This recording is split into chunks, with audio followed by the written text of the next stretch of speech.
Assalamualaikum, salam sejahtera. Terima kasih kepada anda semua yang bersama kami secara langsung dalam program Hello Doktor TV3. Apa khabar semuanya? Hari ini anda bersama saya, Zaim Zaini.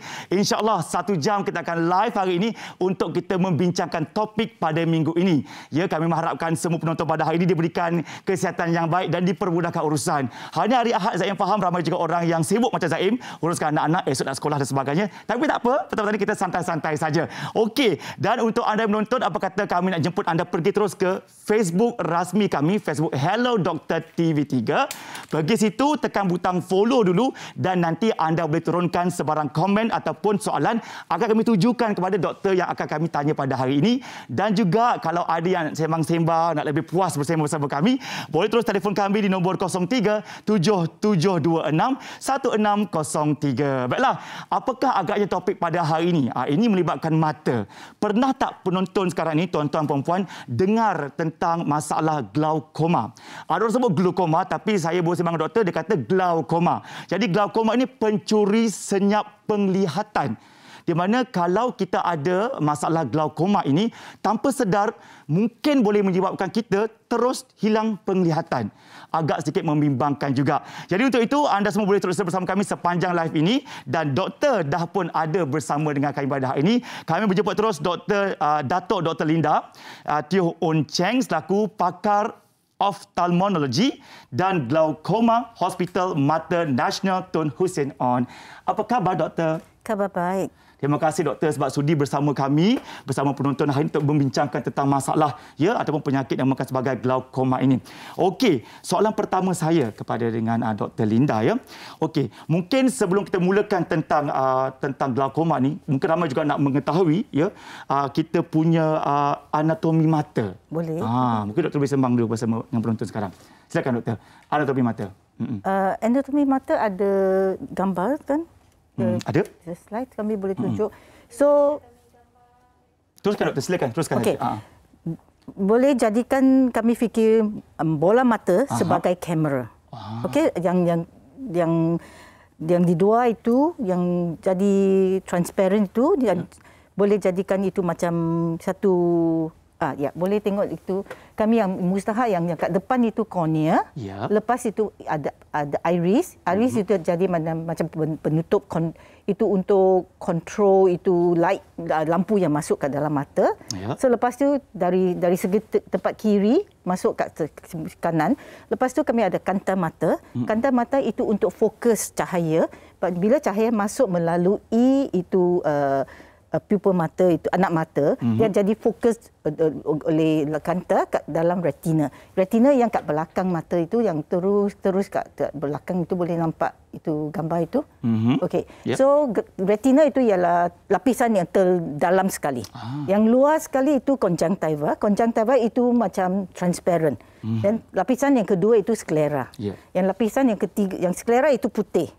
Lapisan yang ketiga itu retina, itu mengandungi semua saraf-saraf retina itu yang jadikan masuk ke dalam satu tempat itu panggil cakra optik. So di situ itu semua urat-urat itu yang dari retina dia masuk melalui urat saraf tu pergi hantar message ke itu otak. So itu melalui optic nerve, saraf optik yang pergi ke otak kami. So dari otak itu semua yang message itu yang pergi kat sana akan di-analyze. Okey, itu dia secara general dan jelasnya tentang anatomi mata. Tapi bila kami dengar tentang satu masalah namanya glaukoma ini kan, sampai boleh menyebabkan penglihatan kita hilang terus. Betul. Tanpa kita sedar. Mungkin doktor boleh share bersama penonton sekarang ni, apakah itu maksudnya glaukoma itu sebenarnya? Okey.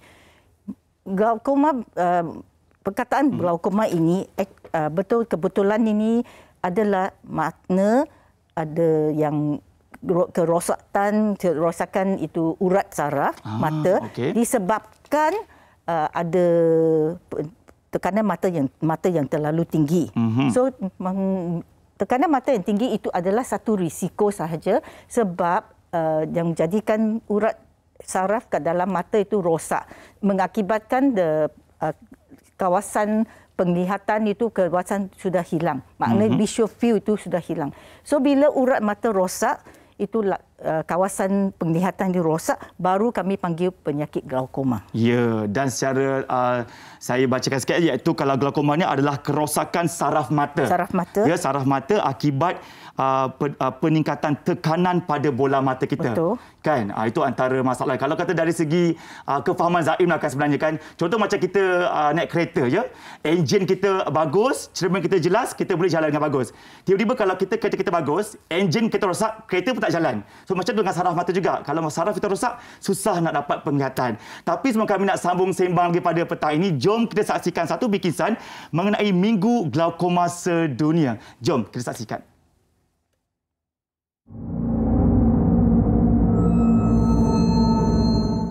Glaukoma adalah sejenis penyakit saraf mata. Ia turut dikenali sebagai pencuri senyap penglihatan kerana menjadi antara punca masalah buta tanpa disedari. Perkara ini menyebabkan medan penglihatan hilang sedikit demi sedikit sehingga semuanya hilang dan mengakibatkan kebutaan yang kekal.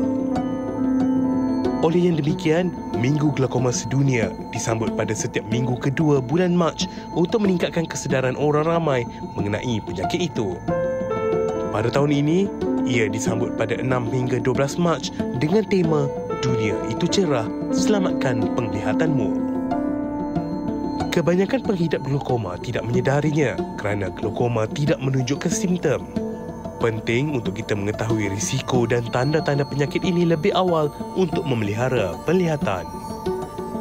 Semoga sambutan Minggu Glaukoma Sedunia ini dapat meningkatkan kepekaan masyarakat mengenai pencegahan, rawatan dan pemulihan untuk penyakit tersebut.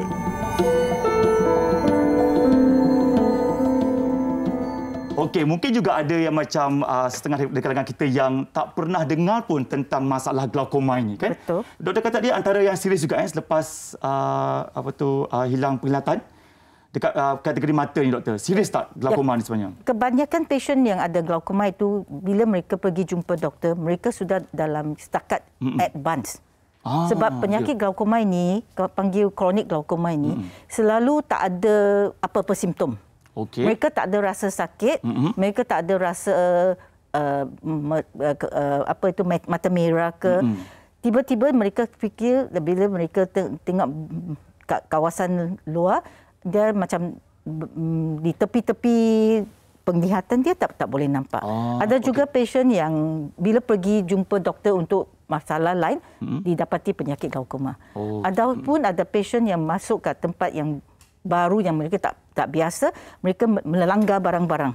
Bila mereka melanggar barang-barang di kawasan tempat baru itu, dan mereka pergi cek, baru diberitahu oleh doktor dia ada penyakit glaukoma. Tapi kan doktor, siapa agaknya golongan yang berisiko boleh mengalami masalah glaukoma ni?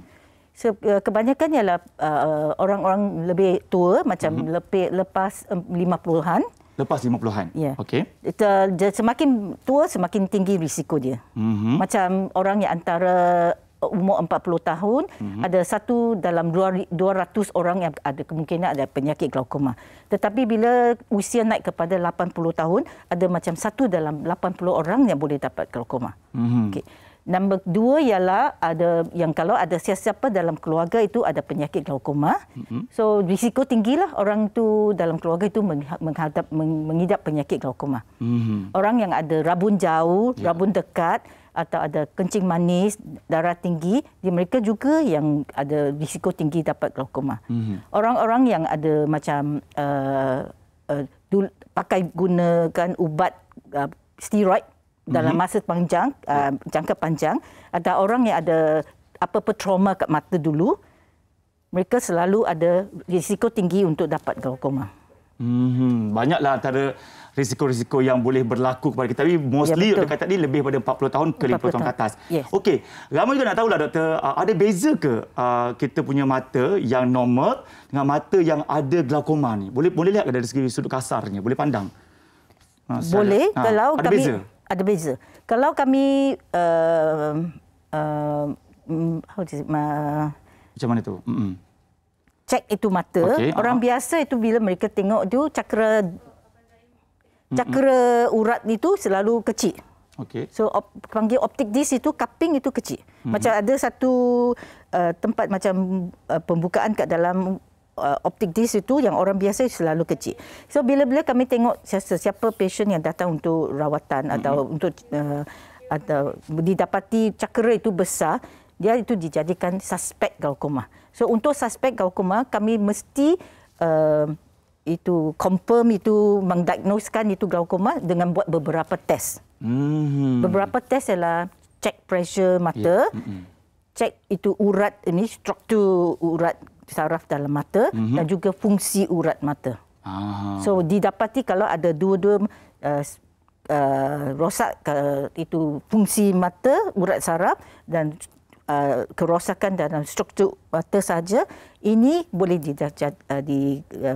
didiagnoskan macam penyakit glaukoma. Ya, jadi secara jelasnya kita boleh nampak perbezaan lah di antara orang yang mata normal dengan mata yang ada masalah glaukoma ini. Okey, tadi saya dah menjemput anda semua untuk masuk Facebook kami. Jom sekarang kita saksikan antara soalan yang dah pun diturunkan dekat ruangan komen daripada Princess. Ya. Saya Ida dari Sabah. Selamat petang doktor dan semua. Pertanyaan saya pernah mengalami penglihatan berwarna putih beralun-alun warna putih. Kenapa ya doktor? Adakah saya ada masalah mata? Ini mungkin antara penglihatan Ida tadi itu mungkin kurang jelas dan sebagainya. Nanti kita akan minta doktor jawab. Tapi sebelum itu anda jangan ke mana-mana. Kita jumpa lagi selepas ini.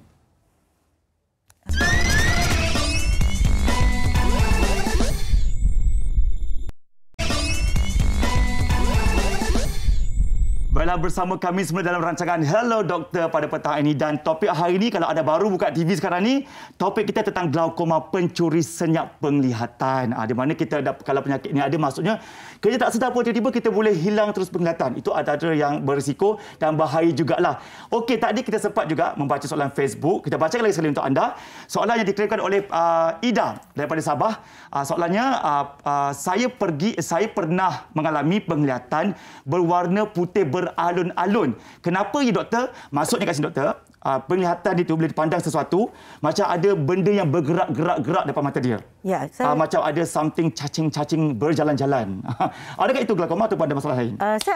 Saya anggap benda yang putih beralun-alun itu ialah floaters. Atau kami panggil apung-apungan kat dalam mata. Ini adalah pertukaran fisiologikal ke vitreous gel kat dalam mata. Ini tak ada kaitan dengan glaukoma. Ini berkaitan dengan aging, itu jadi semakin tua lepas 40-an dia dapat itu apung-apung atau floaters. Oh, jadi bukan glaukoma, tapi glaukoma, sebab mungkin faktor peningkatan usia. Peningkatan usia, ya. Baiklah. Jadi tadi bila kita cakap tentang masalah glaukoma ni, Zaim nak tanya juga doktor kan. Ada tak apakah jenis-jenis masalah glaukoma ni? Ada beberapa kategori ke ataupun satu saja kategori itu, macam mana? Okey, glaukoma boleh dikategorikan kepada primary atau secondary. Okay. So kalau kami kata primary, makna dia tak ada punca, tak ada source. Apa yang sebabkan glaukoma itu. So selalu bila kami itu tengok patient, examine patient punya mata, kami tak ada dapat apa-apa punca penyakit ini.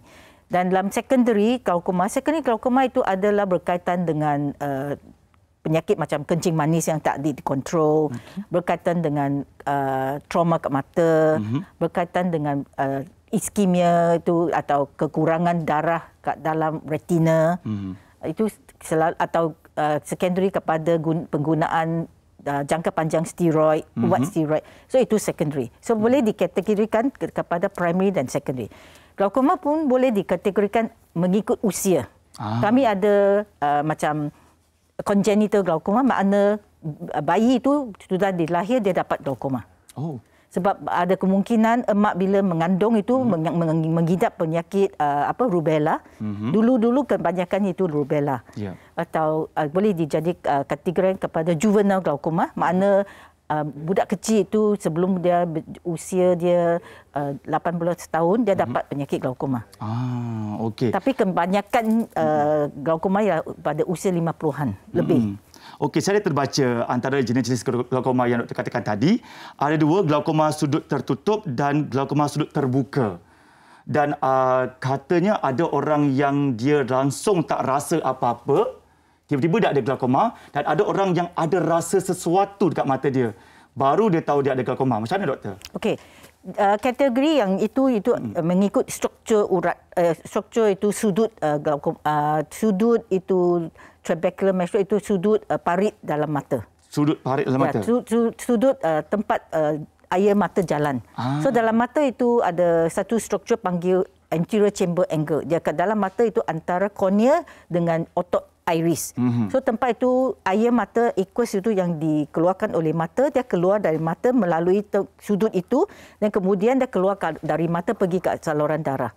So dalam kategori yang terbuka itu, sudut yang terbuka yang dipanggil open angle glaukoma, selalu pesakit itu tak ada rasa apa-apa simptom. So pressure dia naik sebab saluran itu bila air keluar dari mata itu dia ada back pressure. Apa sebab ada back pressure? Tak ada, kami tak tahu. Tetapi sebab back pressure itu jadikan tekanan mata naik dan jadikan simptom-simptom glaukoma dan kerosakan mata secara perlahan-lahan. Tetapi kalau ada sudut yang tertutup itu terjadi tiba-tiba. Itu akibat semacam orang yang ada struktur mata yang tempat sudut dia sudah narrow, sudah sempit. Bila dia duduk kat tempat gelap, dia tak pakai lampu, anak mata dia kembang. Bila anak mata dia kembang, dia jadikan tempat sudut tertutup tiba-tiba. So mata dia akan air tak boleh keluar. Tekanan mata akan naik dan pesakit itu akan tiba-tiba rasa sakit mata, jadi kelabu, mata kepala sakit, muntah. Itu panggil acute angle closure glaukoma. Okey, doktor. Kita juga nak tahu sebenarnya nanti kita tanya doktor macam mana boleh berlakunya tekanan tu, ada punca lain tak? Tapi sebelum itu kita nak menyambut dulu ada panggilan daripada penonton kita pada petang ini. Siapa di talian? Assalamualaikum. Selamat petang. Waalaikumsalam. Saya Mahani daripada Shah Alam. Okey, Puan Mahani daripada Shah Alam. Okey, boleh terus bersama dengan doktor untuk soalan yang nak ditanyakan. Silakan Puan Mahani. Ya. Silakan Puan. Selamat petang, doktor. Selamat saya petang, Puan. Saya Mahani daripada Shah Alam. Umur saya 67 tahun. Saya pernah buat selaput mata saya 2 tahun yang lalu ke. Pernah buat apa? Selaput mata. Oh, selaput. Buangkan selaput. Lepas tu, sejak kebelakangan ni, saya dapati mata saya macam jatuh. Saya nampak separuh macam ada curtain yang melitupi mata saya. Okey, teruskan Puan. Saya nak tahu kenapa ya. Okey, mula-mula lepas pembedahan katarak, penglihatan Puan itu baik ke? Okey. So dalam masa berapa tahun jadi kelabu? Sejak kebelakangan ni lah. Saya buat itu 2018 kalau tak silap saya. Okey, sudah 4 tahun lepas pembuangan katarak. Ya. Okey, selalu masa pembedahan katarak, katarak itu dikeluarkan dan kami doktor akan masukkan kanta intraocular. So kapsul ke atau kulit selaput itu memang ada kat sana untuk jadi support untuk kanta intraocular itu. Dan dalam semakin masa itu kira-kira 2-3 tahun lepas pembedahan, kapsul itu akan perlahan-lahan jadi semakin tebal. So kami panggil itu posterior capsule thickening. So itu boleh jadikan penglihatan Puan semakin kelabu. So kalau Puan pergi jumpa doktor, sila pergi cek mata. Kalau itu kapsul mata itu sudah tebal, boleh buat satu prosedur yang senang saja, panggil yak capsulotomy. Kami gunakan satu jenis laser untuk buka satu lubang kat tempat itu kapsul itu supaya cahaya boleh masuk ke dalam mata lagi dan penglihatan Puan akan semakin baik. Kena ada juga mungkin rawatan susulan dan sebagainya lah. Kena cek juga mata tertentu. Okey, itu soalan Facebook. Kita juga ada soalan daripada rakan selebriti kita yang juga nak ajukan soalan kepada doktor. Jom kita saksikan sekarang.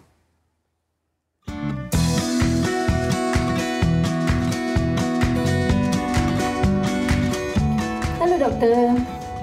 Kami nak tanya satu perkara lah. Kalau penggunaan contact lens ni melebihi had waktu yang sepatutnya, macam mana? Akan memberi kesan atau tidak pada mata kita? Jadi soalan daripada Mami Mas Dayu. Okey, Mas Dayu tanya. Okey, itu pun soalan antara yang saya nak tanya juga kepada doktor. Ramai orang menggunakan kanta lengkap ni lama, berpanjangan. Adakah penggunaan contact lens atau kanta lengkap ni boleh juga menyumbang kepada mendapat glaukoma? Penggunaan kanta lengkap atau contact lens secara jangka panjang tak ada kaitan dengan penyakit glaukoma. Tetapi kebanyakan pasien boleh dapat apa panggil dry eyes. Dry eyes. Okey, mata kering. Mata kering. Sebab kanta sentuhan itu terlalu lama kat kornea itu, so jadikan air mata itu tak ada cukup untuk menjadikan mata selesa. So selalu dapat itu mata kering. So digalakkan sesiapa yang pakai kanta lengkap digalakkan guna itu ubat titis untuk mata kering. Dia tak ada kaitan dengan glaukoma. So, tak ada kaitan dengan glaukoma, cuma akan menyebabkan mata kita kering saja. Tadi doktor cakap ada tentang berlaku tekanan kepada kita punya bola mata, betul tak? Okey, bila orang tahu kenapa puncanya glaukoma sebab ada tekanan berlaku. Tekanan mata. Okey. Macam mana ia boleh berlaku tekanan tu, doktor? Ada punca-punca lain tak, doktor? Menyebabkan dia boleh menjadi urat tu tersempit macam tu. Selalu pressure mata tinggi itu disebabkan ada masalah dengan keluaran air itu dari mata. Saluran air itu. Saluran air itu. Ya. So bila saluran air itu semakin sempit, dia tiba-tiba boleh tertutup. So kami dapatkan tekanan mata itu naik secara tiba-tiba. So didapatkan acute glaukoma. So dalam yang kebanyakan pasien yang tak ada rasa ada simptom langsung, dia tempat sudut air jalan tu dia terbuka macam biasa. Tetapi bila itu air mata aqueous itu mengalir keluar, dia ada resistance. Dia tak boleh mengalir dengan licin. So macam dia ada resistance macam pipe dalam rumah. Dia itu barangkali pipe itu tak bersih ke atau pipe itu ada masalah. Dia air itu tak boleh keluar dengan licin melalui pipe itu. So dalam penyakit glaukoma yang kronik ini atau open angle glaukoma, inilah cara mendapat itu back pressure kat dalam urat mata untuk rosakan urat mata. Macam biasa risiko dia untuk umur 40 tahun ke atas lah. Betul. Okey, kita juga lagi sekali nak membaca satu soalan daripada rakan Facebook kita yang kita bacakan sekarang ini daripada Puan Shema Ahmad. Okey, daripada Rawang, pesakit glaukoma dari tahun 2019 sebelah kiri mata dia. Okey. Medium penglihatan makin hilang walaupun saya guna ubat titis setiap hari. Adakah ia akan berjangkit pada mata kanan saya pula? Okey, maksud kat sini dia pernah ada menghidapi glaukoma, okey, di belah kiri mata Puan Shima tadi. Dia pakai ubat titis setiap hari, ubat titis every day, tapi tetap rasa kering dan dia punya penglihatan mungkin makin berkurangan. Boleh berjangkit tak dekat mata kanan pula? Penyakit glaukoma tak ada jangkit, tetapi walaupun seorang pesakit glaukoma, dia ada glaukoma kat dua-dua mata. Biasa setakat glaukoma itu tak sama dalam dua mata. Kadang-kadang satu mata lebih teruk daripada satu lagi. So kami hanya boleh pastikan berapa banyak kerosakan kalau kami buat itu cek kawasan penglihatan. Dan terpulang kepada penggunaan titis mata itu, bukan walaupun puan gunakan titis mata itu tiap-tiap hari, kami mesti pastikan efek yang titis mata itu, adakah dia betul-betul kurangkan tekanan mata mengikut kami ada sediakan tu target pressure. Setiap pesakit glaukoma ada target pressure yang tak sama. So kalau ubat yang guna titis yang guna itu tak ada kurangkan tekanan mata sampai mencapai target mata, target pressure, ada kemungkinan kerosakan masih bersambung. Ya. Sebab tak ada capai target pressure. So tak ada maksud guna ubat tu boleh pasti tak ada banyak kerosakan kat mata. Okey, faham jelas itu ya. Terima kasih doktor. Okey, lepas ni saya akan tanya juga cara untuk kita mengesan lebih awal macam mana. Tapi semua tu selepas ini anda semua jangan ke mana-mana. Jumpa anda sekejap lagi.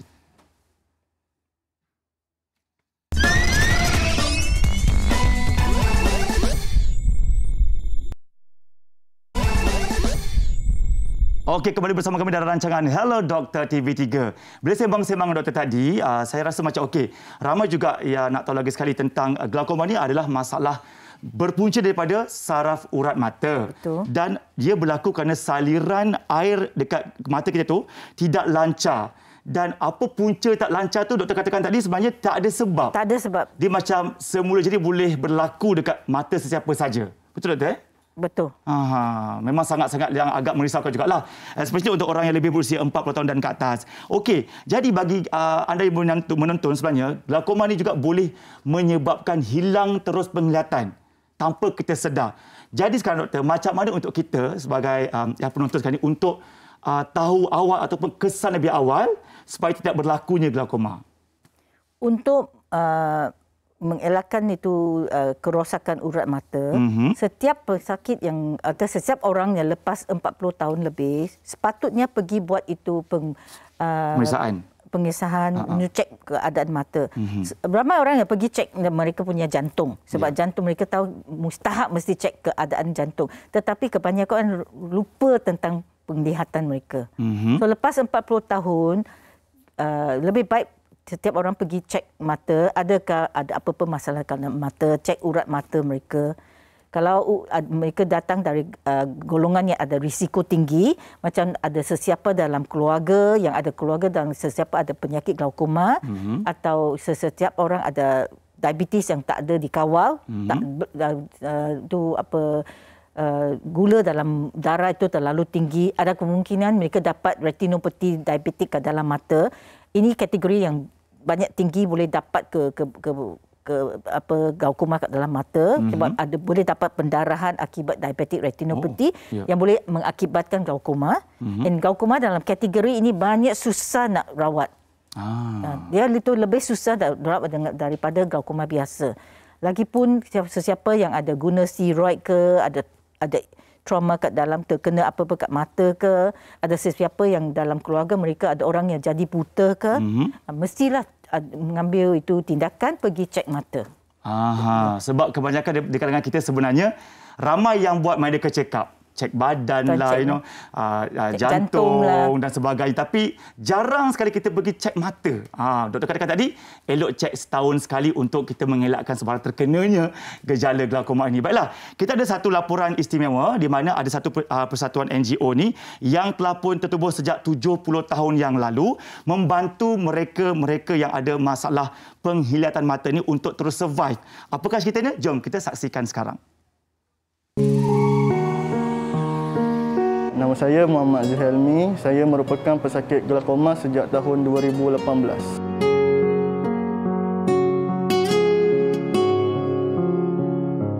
Tidak pernah menyangka pandangannya menjadi gelap seawal usia 20 tahun. Anak Jatinegeri 9 ini merupakan salah seorang daripada 48 pelajar di Persatuan Orang Buta Malaysia. Mula-mula dapat kesan ada masalah urat saraf pada umur 7 tahun. Sejak tu saya mula pakai aspek mata dengan power agak tinggi.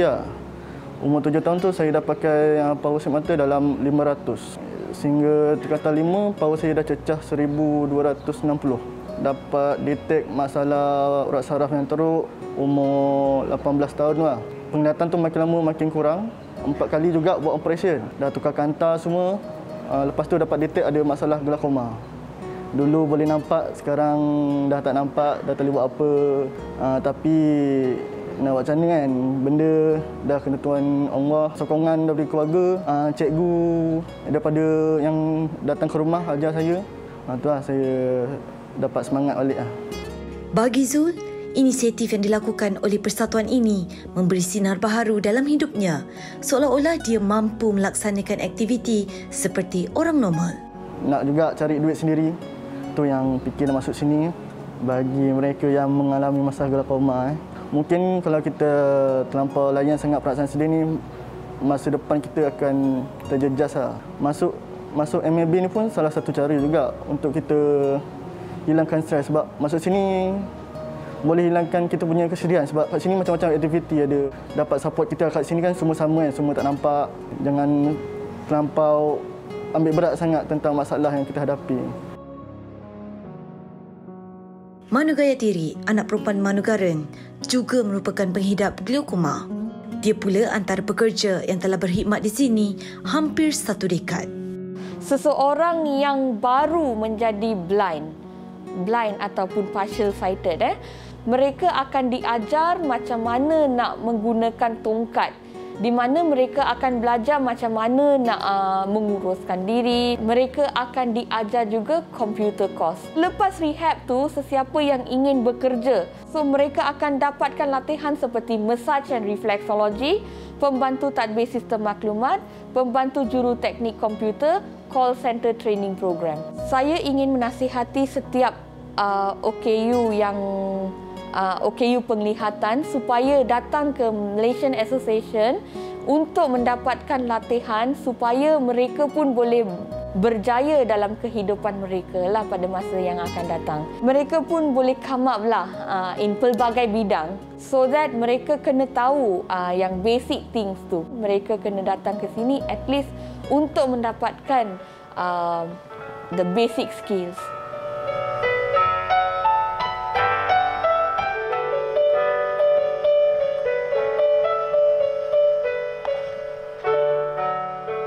Itu dia laporan yang cukup istimewa sekali di mana NGO ini membantu mereka yang memerlukannya, macam mereka terus meneruskan kehidupan, belajar mengurut dan sebagainya untuk mereka terus kelangsungan hidup mereka. Okey, berbalik kepada kita punya topik pada hari ini tentang glaukoma, di mana ia adalah satu gangguan masalah saraf mata yang berlaku tekanan yang boleh menyebabkan hilang terus penglihatan tanpa kita sedar. Itu antara perkara yang begitu membimbangkan sekali. Okey, dan ramai juga nak tahu sebenarnya macam mana agaknya rasa atau pengalaman orang yang ada glaukoma ni.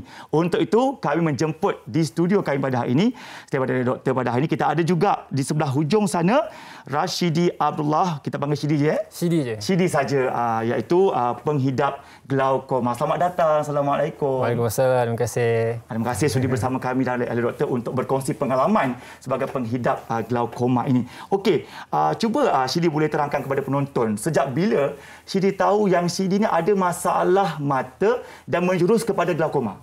Okey, betul-betul yang bila doktor diagnose saya mengidap glaukoma sewaktu saya berusia 17 tahun, iaitu 17 tahun. Hampir 14 tahun lepas. Ya. Sewaktu tahun 2008, waktu tu saya nak SPM dah. Lagi sebulan macam tu nak try SPM, barulah doktor dapat diagnose saya menghidap glaukoma. Dan waktu tu glaukoma saya memang dah stage yang agak teruk juga. Sebab saya punya saraf waktu tu cuma tinggal dalam 20% sahaja. 20% saja boleh lihat ke macam mana? Dia 80% saraf tu dah rosak. Makanya bila saraf tu dah rosak, macam doktor cakap tadi, dia tak boleh nak hantar ke otak image yang kita tengok tu. So memang waktu saya doktor diagnose tu memang dah teruk lah. Okey, Shidi tahu tak apakah agaknya puncanya berlaku masa tu dekat mata Shidi? Okey, kalau macam apa yang saya faham mengenai glaukoma ni, dia banyak punca antara faktor usia semua itu. Tapi saya disebabkan oleh steroid. Penyalahgunaan ubat titis mata yang menggunakan steroid. Saya guna terlampau lama, untuk tempoh masa yang lama, dari saya berusia 13 tahun macam tu sampailah ke tingkatan 5.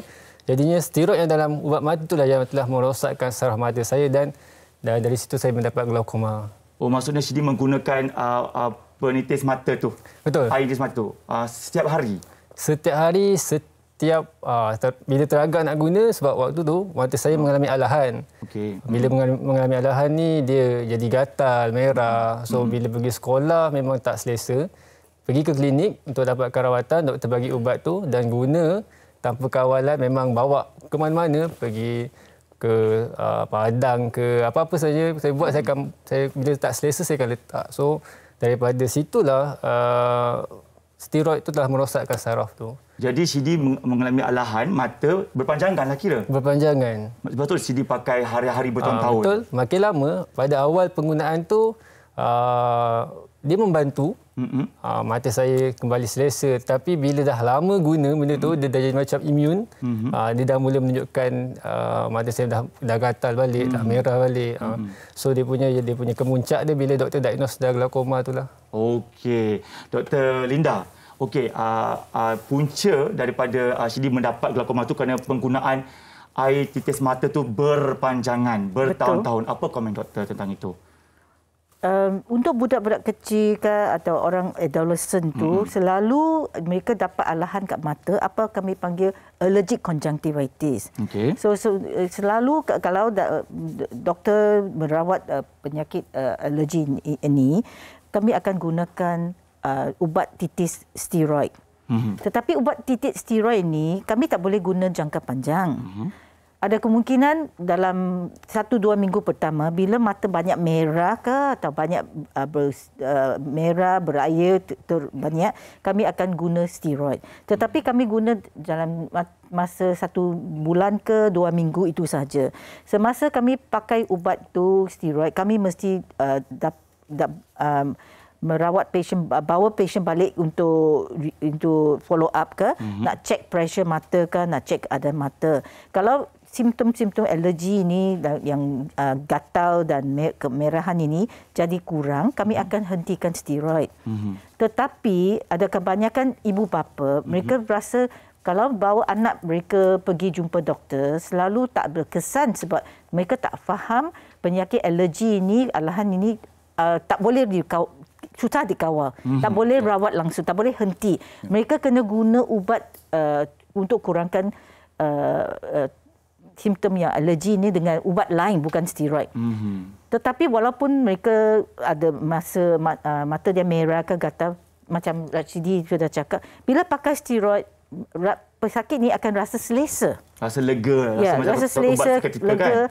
Kemerahan akan hilang. So sebab itu mereka selalu sendiri pergi beli dari farmasi. Bila mereka pergi dari farmasi, tak perlu itu prescription. Senang saja mereka beli off the counter. So mereka berterusan. So ada kebanyakan orang boleh dapat secondary glaukoma dari penggunaan steroid. Jadi penggunaan kena teratur dan kena kawal menurut dan minta kata orang tu nasihat doktor juga. Tak boleh pakai berpanjangan. Okey, Shidi nak tahu juga.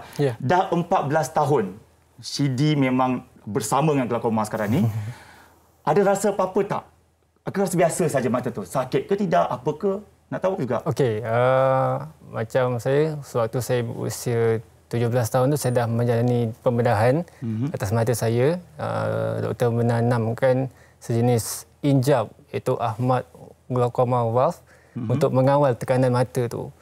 So bila tekanan mata saya tu dapat dikawal dan berada dalam keadaan yang stabil, proses menjadi buta tu ataupun hilang penglihatan sepenuhnya itu menjadi lambat. So memang pada awal dahulu sewaktu selepas pembedahan memang mengalami sakit pada mata lah sebab doktor akan masukkan alat tu, dia jahit semua, memang lama juga untuk recover benda tu. Dan lepas tu mata saya akan cepat letih, mata saya selalu tak boleh sangat tengok cahaya yang terang, panas, tak boleh, dan mata saya akan senang macam orang panggil apa, kering. Dan itu antara yang saya rasa lepas saya mengidap glaukoma ni. Dan yang paling ketara adalah penglihatan lah, dari sudut penglihatan. Semakin berkurangan ke ataupun dah di tahap yang macam mana? Semakin berkurangan tapi masih terkawal. Masih terkawal lagi dengan rawatan susulan lah. Okey, nanti kita sembang-sembang lagi dengan Dr. dan juga Shidi. Kita nak juga membaca soalan daripada Facebook sekarang ni. Daripada Warung Kak Ram, ya. Saya Puan Ramlah dari Seremban. Okey. Pertanyaan saya baru je dapat tahu mata sebelah kanan saya doktor sahkan ada glaukoma. Apakah saya perlu buat pembedahan ataupun tidak? Doktor, nanti doktor jawab. Selepas ini anda juga boleh tunggu jawapan doktor. Kita berehat seketika, jangan ke mana-mana.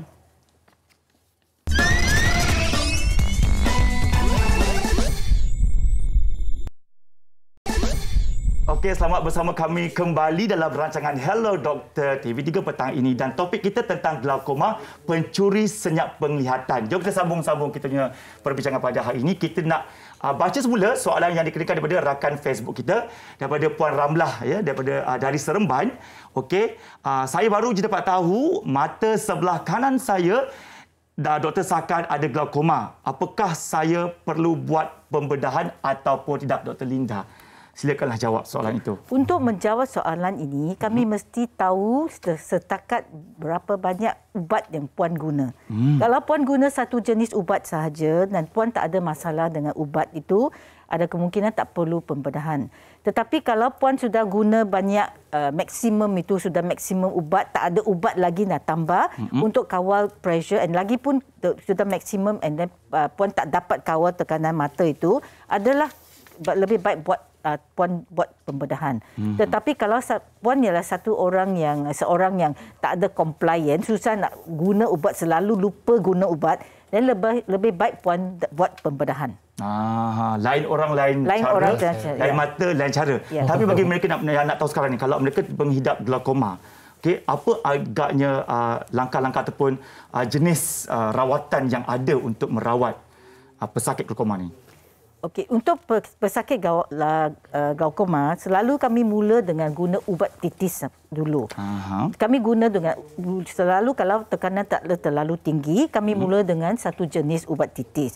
Bila pressure itu mata itu tak dikawal, kami akan tambah dari 1 jadi 2, dari 2 jadi 3, dari 3 jadi 4. Selalu kami ada 4 kategori ubat sahaja. Bila kami sudah sampai ke 4 jenis ubat itu dan lagi pun pressure pun belum kawal lagi, kami terpaksa bagi ubat makan. Tetapi ubat makan kami tak boleh guna jangka panjang sebab ada kesan sampingan. Dan lagi pun ubat-ubat yang kami titis kat mata ada juga kesan sampingan. So kalau terjadi banyak kesan sampingan ataupun tak dapat kawal pressure dengan guna maksimum ubat, kami terpaksa jalankan pembedahan. Dan pembedahan pun ada banyak jenis. Satu jenis ialah jadikan satu tempat air jalan yang baru atau guna itu injap macam untuk Rashidi. So ada beberapa jenis untuk buat rawatan pembedahan. Okey, jadi bagi penonton tuan-tuan puan-puan itu bersama kami sekarang ni, kalau ada rasa macam tak selesa dekat mata sendiri, rasa aneh, rasa pelik tu, elok berjumpa dengan pakar secepat mungkin. Okey. Baiklah, Shidi bersama dengan kami lagi. Okey, Shidi iaitu penghidap glaukoma, dah 14 tahun dah dia bersama dengan glaukoma tu. Dan kami difahamkan Shidi, penglihatan Shidi ni sekarang ni cuma 20% saja boleh nampak. Maksudnya di sudut pandangan depan, macam mana kata orang tu keluasan mata Shidi boleh pandang keadaan sekarang? Okey, glaukoma ni dia akan efek pada kita punya field ataupun medan penglihatan.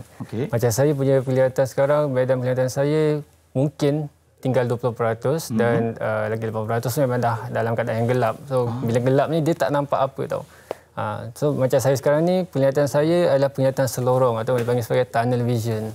Kalau saya memandang ke hadapan tu, saya takkan nampak benda yang berada di kanan, kiri, atas ataupun bawah. So, maksudnya saya dapat depan saja. Kalau saya tengok ke hadapan, saya akan nampak depan je. Kalau macam sekarang ni saya pandang ke arah ni, saya akan nampak itu saja. Kalau jadi saya tepi tu gelap lah. Tepi tu gelap. Kalau saya nak melihat ke kanan, saya kena pusingkanlah kepala saya ke kanan, dan kalau nak melihat ke kiri, kena pusing ke kiri. Macam doktor cakap tadi, antara kita boleh lihat kalau pesakit glaukoma ni kita boleh kesan dia kadang-kadang terlanggar barang. Macam tu jugalah bila saya berjalan, kalau saya tak berhati-hati dan tak melihat dengan secara teliti, saya akan mudah tersepak inilah. Itulah keadaan. Sebab Shidi bukannya kata orang tu dilahirkan dari glaukoma. Kalau orang yang dilahirkan dari glaukoma mungkin dah biasa. Macam mana Shidi menjalani kehidupan harian Shidi dengan kata orang tu inilah satu keadaan yang baru kan? Okey, pada awalnya dulu memang saya mengalami depression juga untuk menerima benda ni, untuk membiasakan diri sebab bila kita dah selama hampir 17 tahun tu mempunyai penglihatan yang sempurna, tapi bila ditarik tu dia jadi mengambil masa sikitlah untuk menyesuaikan diri, dan cabarannya adalah bagi saya adalah banyak benda dia terbatas waktu tu. Sebab kita tak sesuaikan diri kita lagi. So sekarang ni cabaran dia bagi saya kurang dah sebab saya terbiasa. Itu sajalah, sebab kalau nak ikutkan cabaran-cabaran luar tu memang banyaklah. Contohnya macam kalau macam lubang ke, kalau tengah berjalan, tiang ke, itulah cabaran-cabaran dia saja. Tapi yang penting sokongan keluarga kawan tu ada sentiasa bersama dengan Shidi. Alhamdulillah. Dan kami difahamkan Shidi datang ke Seri Pentas pun menaiki MRT. Betul. Daripada mana ke mana tadi? Saya dari KL Central ke sini, naik MRT, lepas tu saya jalan sikitlah. Okey semua? Sebab dah biasa? Dah biasa. Alhamdulillah, syukur. Okey, jadi doktor, melihat kepada mereka-mereka yang mungkin ada juga masalah begini kan, kita tahu bila glaukoma ni dia akan menghilangkan penglihatan. Adakah, contoh macam tahap Shidi sekarang, adakah Shidi akan terus hilang penglihatan nanti atau boleh dilambat-lambatkan atau boleh dirawat sampai tidak menjadi hilang penglihatan? Keadaan Shidi, kami dapat kekalkan medan penglihatan dia kalau tekanan mata itu dalam lingkungan yang target. Okey. Mana kami ada sediakan berapa banyak, ada berapa yang tinggi sekali dia boleh capai. Dia tak boleh lepas daripada setakat itu.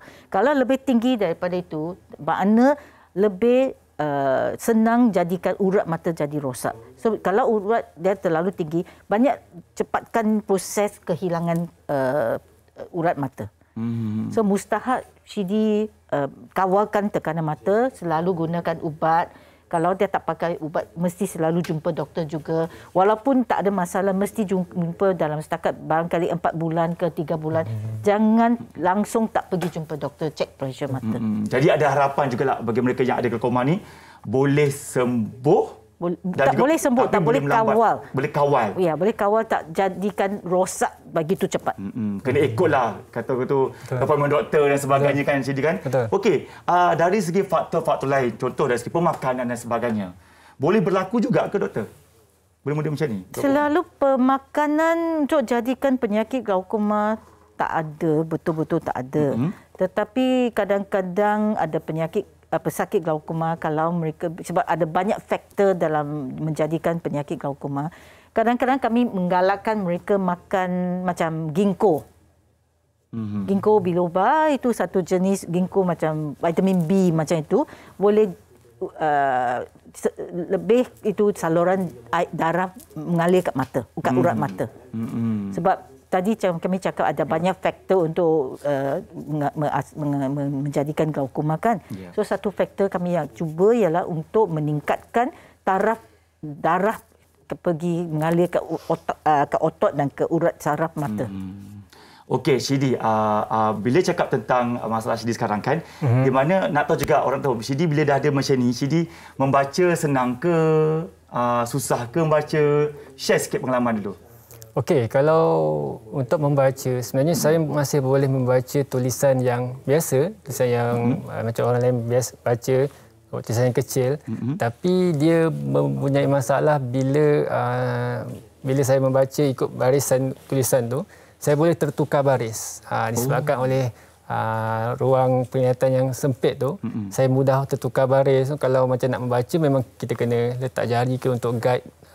Dan macam untuk melihat benda yang jauh, sebenarnya saya boleh melihat lagi secara sharp, tapi dia tak secara penuh. Objek seperti itu tak yang penuh. Di skrin sekarang ni, adakah ini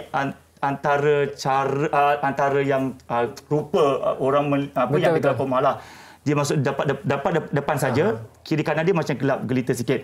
Okey, tapi kan yang paling saya rasa kagum juga, Shidi memang suka ambil gambar. Suka hobi mengambil gambar. Betul? Hobi. Jadi macam mana dulu dan sekarang? Adakah ada sedikit gangguan ke, terbatas ke tidak, ataupun okey saja untuk ambil gambar yang lawa-lawa? Macam mana? Saya mula betul-betul minati fotografi ni bila dah saya mengalami masalah penglihatan. So saya cuma mengambil gambar dari saya punya cara sajalah. Sebab bila saya ambil gambar tu, saya boleh melihat sesuatu yang dengan lebih jelas lah. Sebab kalau macam pemandangan yang sebenar, dia kan sangat luas. Jadi penglihatan saya sangat sempit. So, bila saya ambil gambar dan saya boleh lihat, contohlah dekat skrin telefon, saya boleh tengok benda itu secara penuh dan detail. Itulah.